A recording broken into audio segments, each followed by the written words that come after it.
Welcome to episode number 33? 33, I Question believe. mark. 33, I believe, of That's Cooked with Steph DeLanda and Mance. How you doing, babe? I'm doing amazing. It's been a great day. We woke up. We had breakfast. We woke up, which is that's enough to celebrate. We're having a very early on cameo from Spaghetti, which she's a big fan favorite. Look at the fluffy feet. We've done a lot today. We have. We've missed a couple of weeks of That's Cooked. But for good reason. Yeah, due to, obviously, I have had neck surgery. So we've got a whole bunch of stuff to get into, a whole bunch of stuff to talk about. Where do we even begin, my love? Where do you want to begin? I was going to begin with she did it before I was going to do it.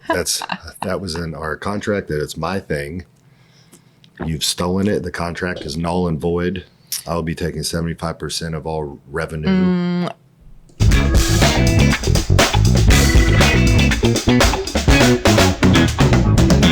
You can say whatever you want, but I own the trademark to That's Cooked. So none of what you said matters at all.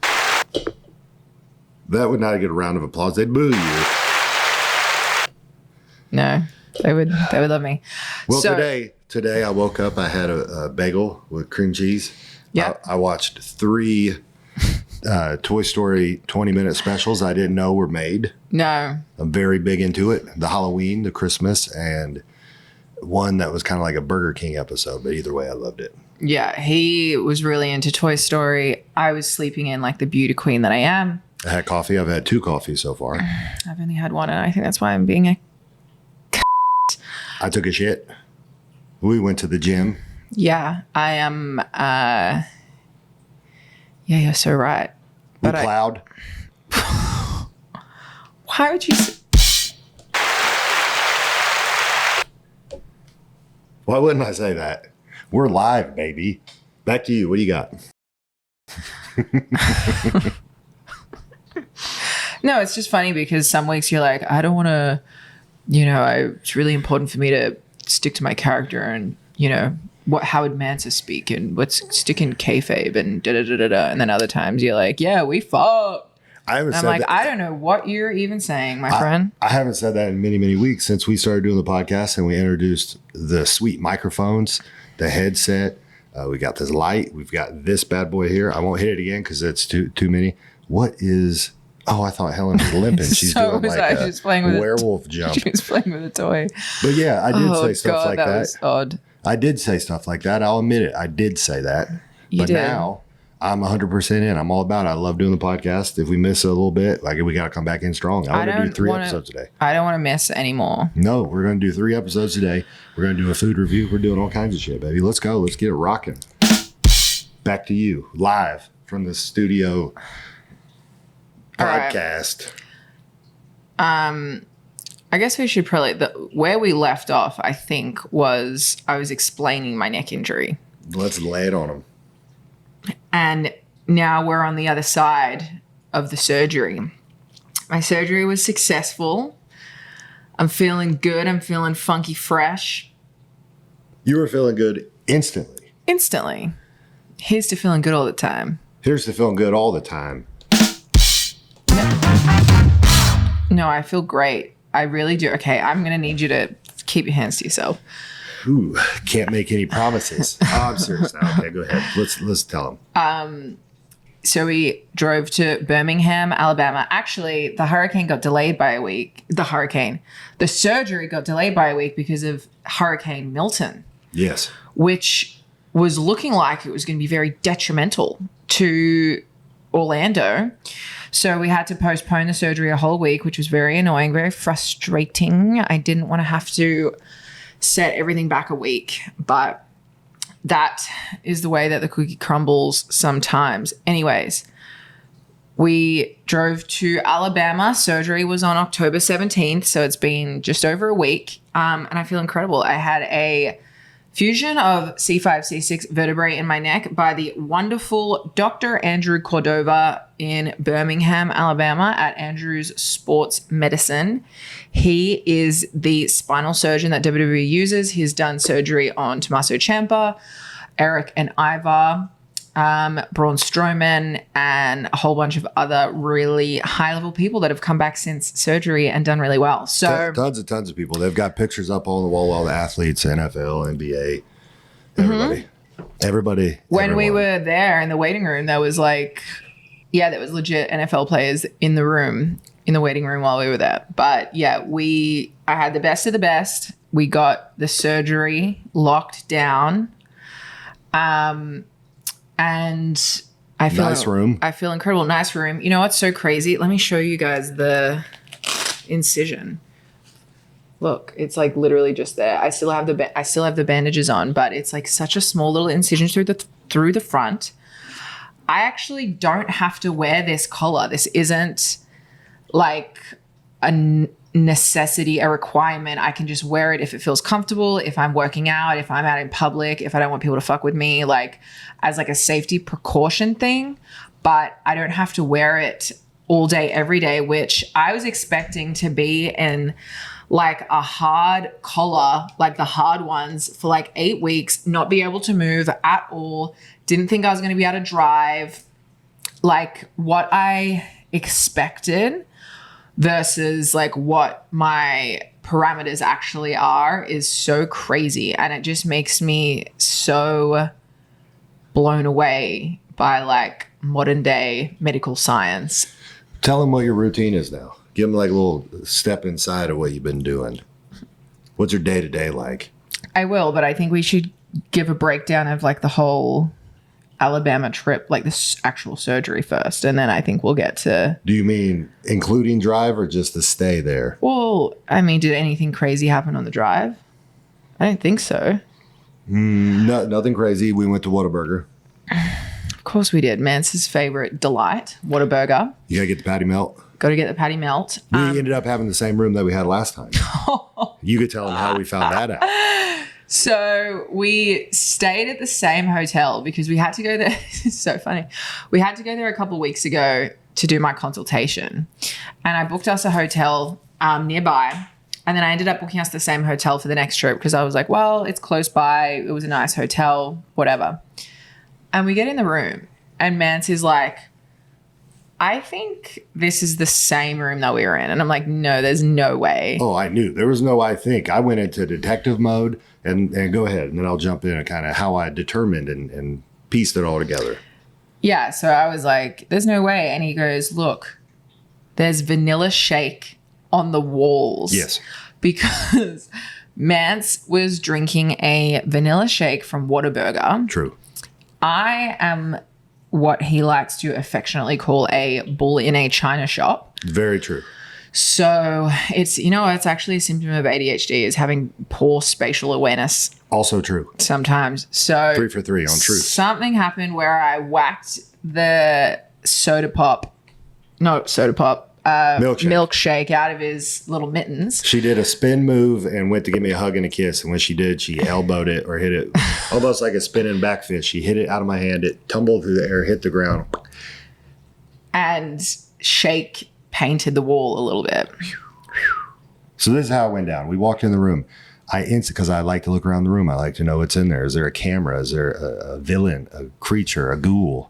It's Halloween time. You got to watch out. Goblin, anything. So we walk gargoyle. We walk in. I grab the chair. The chair someone's been sitting in it. Someone short has been in this chair. So I rearrange it, pop it up a little bit, and I start to enjoy my patty melt. I turn to my left, and I see what would look like blood splatter, but it is vanilla shake. Yeah. Up the wall. Then I tell Steph, this is the room we had last time. She goes, no way. It's impossible. How did this occur? I then proceed to stand up.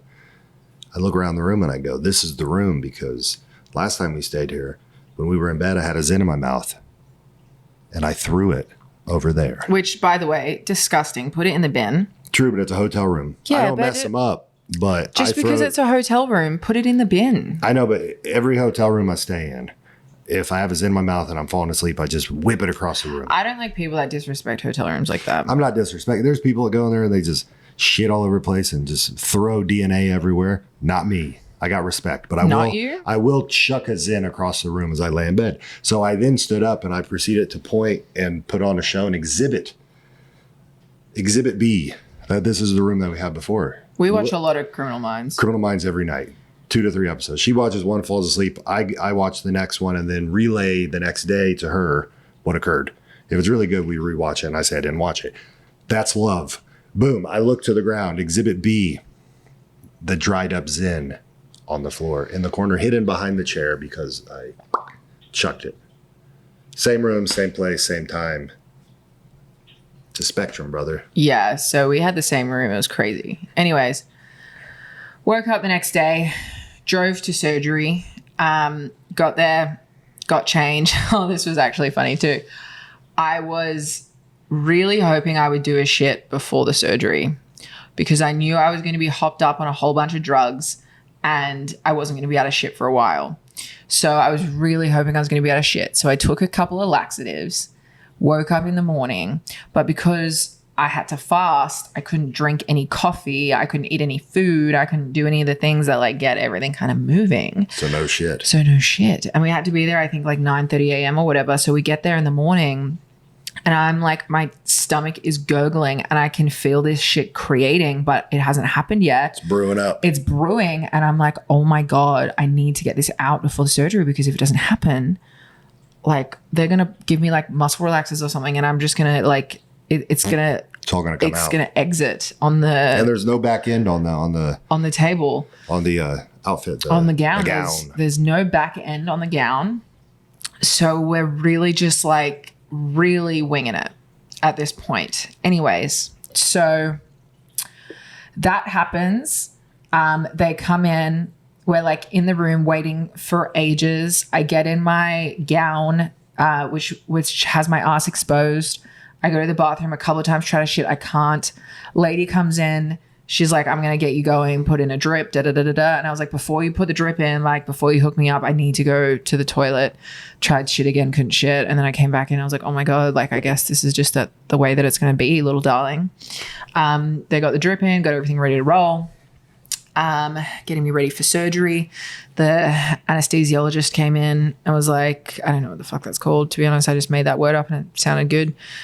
He came in and was like, hey, how you feeling? Da, da, da. And I was like, well, I need to shit. And like, I'm sorry if that happens. But other than that, like, we're all good to go. They didn't seem to care. No, they just kept going on with their speech out of him. And then they just continued on. And then they told me they were going to give me some drugs and they put something in the drip, and honestly I do not remember anything. I don't remember getting wheeled anywhere. I don't remember moving out of that room. Like I don't remember at what point. I haven't even asked you this.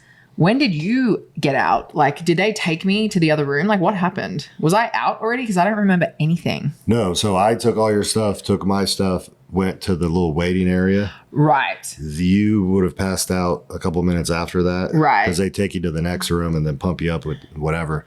Right. So you were out and you were not awake until I was already waiting on you in the other room. Right. In the VIP lounge. We had such a nice like room. We really got the VIP treatment. We got taken care of so well. I woke up and I wasn't emotional, was I? No, you were just talking gibberish. I woke up. I was feeling pretty good. I mean, like, honestly, I've had quite a few surgeries in my lifetime, and this is the best I've ever felt after any surgery. Like, I have a bit of stiffness and soreness on the back of my neck, like on my shoulder blades, which is very, very normal. So I just put ice packs on there. But, I mean, I felt worse after getting my appendix taken out. I felt worse after my gallbladder, my wisdom teeth. Like, I feel really good, and I felt really good instantly. And I woke up, and they came to give us dinner, and it was like whatever. So then Mance went to the bistro. Oh, the best. And got chicken tenders. So by the time we left this place, I knew where everything was. I had Uber Eat It food during this. Did you Uber Eat? Yeah, it was horrible though. What did you get? Some local burger place that they were hyping up. Right. Yeah, it was. I don't need to get into it because maybe it was good. to someone else. I don't know, but it doesn't matter. Boom. I knew where everything was. I knew where the shitters were on the other floors. I knew where the bistro was. I knew there's a Starbucks down there. I knew where I could just walk around places. I was just walking around, man. Had a little walking around money in my pocket, and I was walking around. Yeah. But so when you woke up, they brought you dinner. You ate some of it.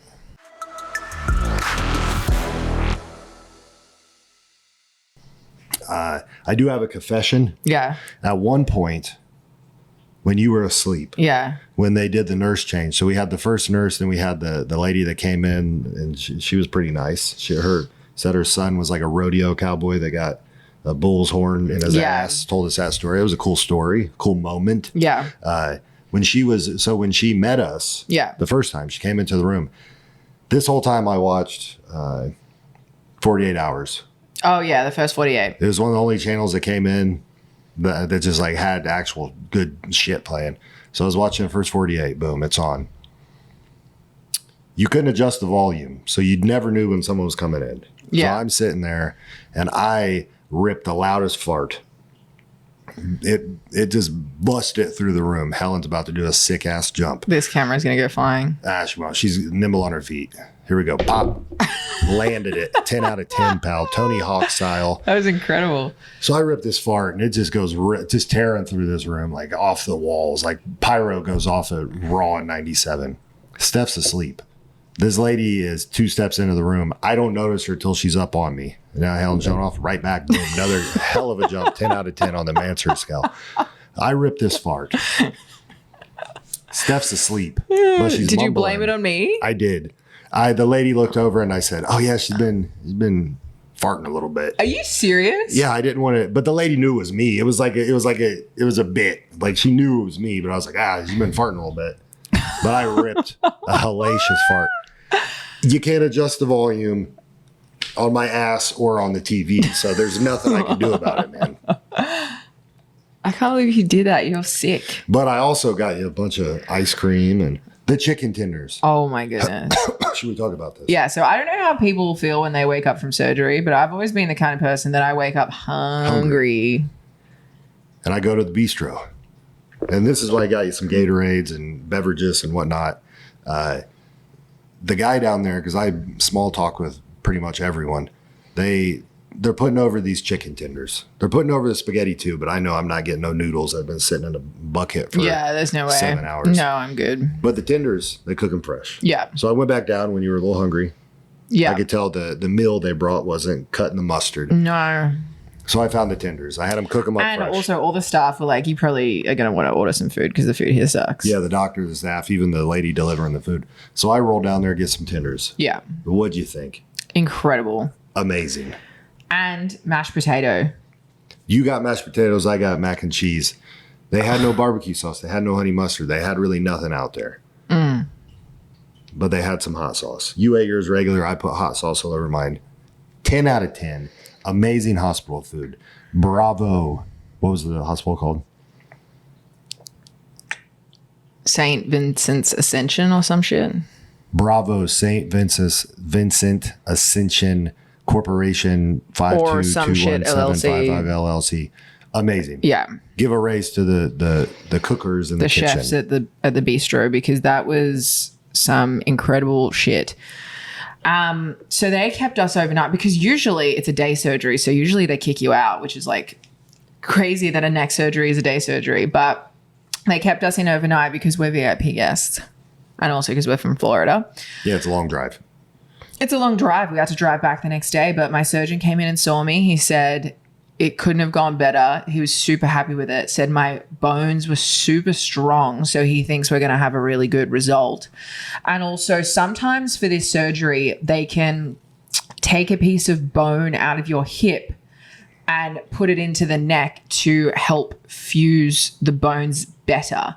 They can use, I think, some fake shit, some cadaver bone, so like a dead person's bone, which is kind of cool, or your own. And he said he only usually does your own from your hip for like his elite athletes that he wants to get back as soon as possible because it makes it heal quicker. So he did it for me. And it's like, I don't know. I'm going to show you guys the scar actually, because it's been just over a week and it's like crazy how small it is. Like, right there is where he took it.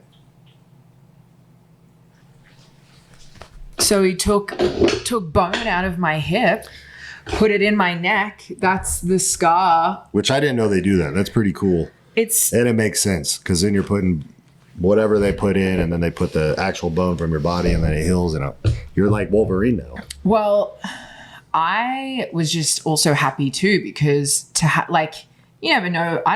Who knows what their own bones are like until a doctor tells you. So when he came in and said I had really strong bones, I was like surprised by that. And I was like, dope. So I'm happy. I'm just happy that you're happy and you're not in pain all the time now. Because I think that's something I think a lot of fans forget. Like they're enjoying the show, the product, they're watching it, and they want to see all the crazy shit. But I think it's like people know that we are in pain, but I think when they don't see it every day. Yeah. So like for you, I know if we're on a flight. But even other wrestlers, like so many people are like, I had no idea that you had this. And I'm like, yeah, I've been wrestling with a neck injury for 3 years. Yeah. Like people thought I was a pussy when I would be like, I don't take pile drivers. They thought I was joking. And I'm like, no, like I've had a bulging disc in my neck. Like that's the thing too. If you're a smart worker, you know, like I know you're going through pain and I know that you had that issue. I've always been the same, the way of like, there's certain moves that you don't need to tell a story. So for me and you, I've always said all the time, I'm going to wrestle until I'm 60 years old. Yeah. If that means I'm wrestling at a damn fairground or a cherry festival, like I will be there bumping around. But nowadays, a lot of people, I think, want to just go out and do the madness every time. And it's like, you could create madness without dropping on your head. Well, I think once you have like a serious injury as well, it makes you look at everything differently. Like, I had to have shoulder surgery a year into my career and I was out for almost a year. And from that point on, honestly, it made me realize like, if you get hurt, the only person who's affected is you. Your family, people that, you know. Yeah, but I'm saying like the show goes on, someone else will replace you. The company will be fine. Your colleagues will be fine. Everyone else will be fine. You're the one that's fucked at home with no income. You can't do what you love. You have to pay for whatever surgery or whatever treatment that you need, spend all the time out, rehab, go through like the emotional side of having a serious injury. Like having an injury, it's a serious deal and you're the one that gets fucked over when it happens. So it's like, I don't know, I realized early on how important it is to try to take care of yourself and take care of your opponent and to avoid injury where possible because, you know, I realized like how detrimental, you know, it can be and how dangerous wrestling can be. And there are a lot of people that have never have wrestled for years and years and years and wrestled a really dangerous style as well, who have been very lucky to never get hurt. There are also a lot of people that have had really serious injuries. I mean, we've seen people die in a wrestling ring. So it's, you know, I think it's super easy. And I think all of us, every single wrestler has had moments where we've done something really stupid or really reckless or really dangerous because we wanted to, or someone told us that we should, or we thought it was going to get a great reaction, or we knew the crowd would love it, or we wanted to impress someone, or we thought, you know, there's a million different reasons why you'll take certain risks, and everything in wrestling is a risk. You know, it's just all, you know, some things are a lot more riskier than others. But that's what I'm saying is like you and I have done stupid shit too. But yeah, I used to take FUs on the cement floor at IWA every Thursday. Yeah. Stupid. Yeah. I think the quickest way to have that wake up call is to go through a serious injury. And would you say that when you broke your leg, that changed everything as well for you? Yeah, because on top of it, I mean, the pain's a pain, whatever, that goes away. But then when you're out and companies move on, people check in, but you kind of realize you're in control of your body. Well, you're also I didn't even realize this morning you told me you were meant to win the GCW tag titles with Justice at Hammerstein from the Briscoes. I don't know if then I was gone. I don't know if people are meant to know that, and I don't really give a fuck, but the reality is like that moment was taken from you. Yes. You know, and that's the other side of injuries that people don't see as well is there's a lot of like almost what if almost happened kind of moments that get stopped from injury, which is something else too, you know? Well, it's what's the best way to put it? Kind of going back to what you were saying, where people want to do a pile driver, or they want to do a certain move, and then it's not an argument, but when you say no, and it's almost like everyone either has to get hurt to then for it to click, that there's other ways to do things and still tell the same story. But at the end of the day, like injuries are going to happen. Well, but some people are smarter than others. Yeah. And there's a ring for a reason. Tracy Smothers told me that one time. He watched us do a bunch of crazy shit, and then he goes, how many people saw that in the crowd? And then I went and I thought, and I go, oh yeah, it makes sense. If I'm at WWE and it's on the floor, you're in an arena and there's cameras catching all of it. If you're but there's also like the best padding possible, yeah. And it's been rehearsed and there's cameras everywhere. So if I do get hurt, at least there's a camera. Like if Mick Foley went off the top of the Hell in a Cell at an independent show, the camera would probably miss it. And then there'd be a bunch of phone videos that would be getting promoted as the clip. And also your bank account is going to make it a lot more worth it. You know what I mean? Getting paid a 6-figure contract sweetens the deal with doing dangerous stuff. Getting paid, you know, what an independent pay would be for most people. Is it worth potentially, you know, catastrophic injury for certain things? No.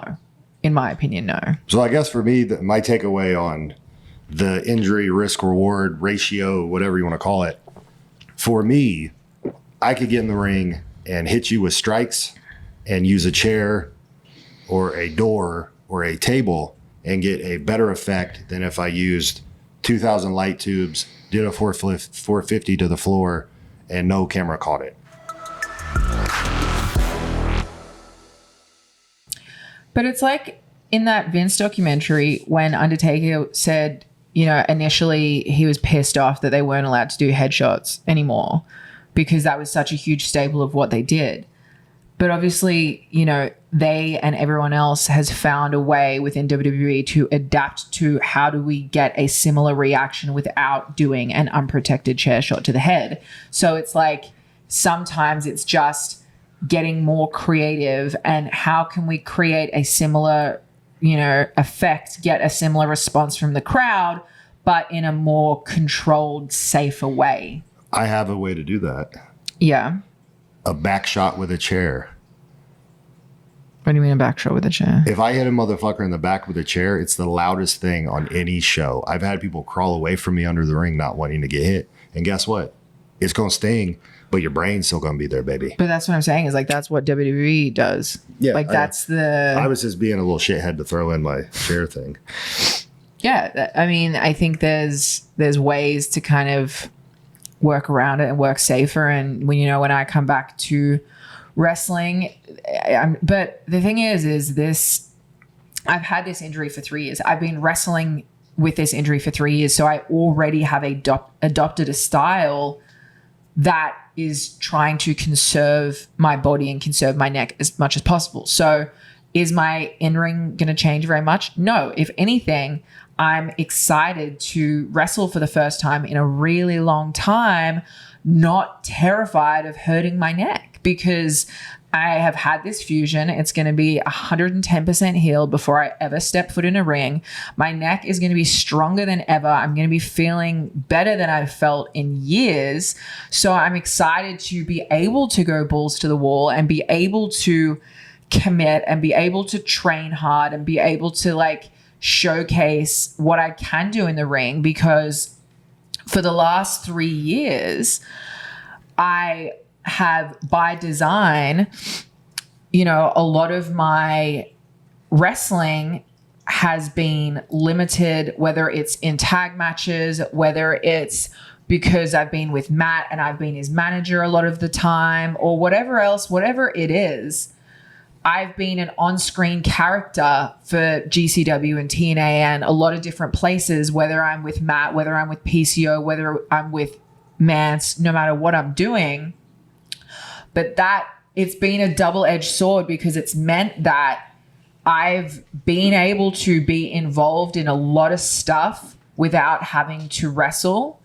And if I wasn't with Matt, if I wasn't a manager a lot of the time, I probably would have ended up having the surgery a year or two ago, because if I was wrestling 3 times a week, every single week, that wear and tear on my body, I probably would have had to get the surgery even earlier. So it's been a blessing being able to still be in wrestling, but be a manager, be an on-screen personality without wrestling a whole bunch. That's been like a godsend, been a blessing. I've been able to build myself. But it means that I haven't wrestled a whole bunch in the last few years. So I'm excited that now I've had this surgery. Once I get through my recovery, once I get through my rehab, then I can kind of hit the ground running, go balls to the wall, get, comfortable. Because when you wrestle and then you don't wrestle for a month, and then you wrestle again and then you don't, when you don't have that consistent repetition, you don't feel as comfortable. You don't, like ring rust does set in to a degree. You do feel like your cardio isn't where it should be. Like, you need that kind of constant repetition. So 100%. When I broke my leg, I came back early and I should have waited a little bit longer, but the doctor said I was okay. But he also said you should probably wait a little bit longer. And I don't know how to do that. So when I came back early, it was right to me and Justice against Tremont and Gage at a show. And then I did the Flair show. And then I did the AEW thing. And I probably should have kind of just been resting up still. I kind of just jumped back in. But the repetition, then eventually it comes back and you're good to go. Well, that's the other thing too, is I'm not going to rush for the fuck of rushing. And a lot of people, and we've all done it. Everyone rushes back from an injury to try to get back as quickly as possible. And I understand why. And I want to be back as quickly as possible, but as safely as possible. And with my body 100%. So once I do come back, it is, off to the races, and my neck is 110% and not just healed, but stronger than I was before and all that kind of stuff. So yeah, that's kind of, we're at the end of the episode, but that was the little. Let me say this. I'm very excited for you because I know for years you've wrestled with that worry. Yeah. And now it's gone. Literally, it was the second day. I think when we got home and you were sitting on the couch, and it clicked in this moment, and you go, my neck doesn't have the same pain that it's had for years. Yeah, for me to turn my neck and look at you, that has hurt for 3 years. And even now, a week after surgery, it doesn't hurt. It's fucking crazy. All right, guys, that's it for this episode of That's Cooked with Steph DeLander and Mance Warner. I am at Steph DeLander on all socials. He is at Mance Warner. We do Whatnot every single week. It is a live auction of merchandise. Check out Steph DeLander on Whatnot. Will you remind the fans it's under your name? Because fans will go looking for me and it's not under my name. At Steph DeLander on Whatnot. Guys, if you liked this episode, please make sure you like, comment, and subscribe. Until next time, that's cooked.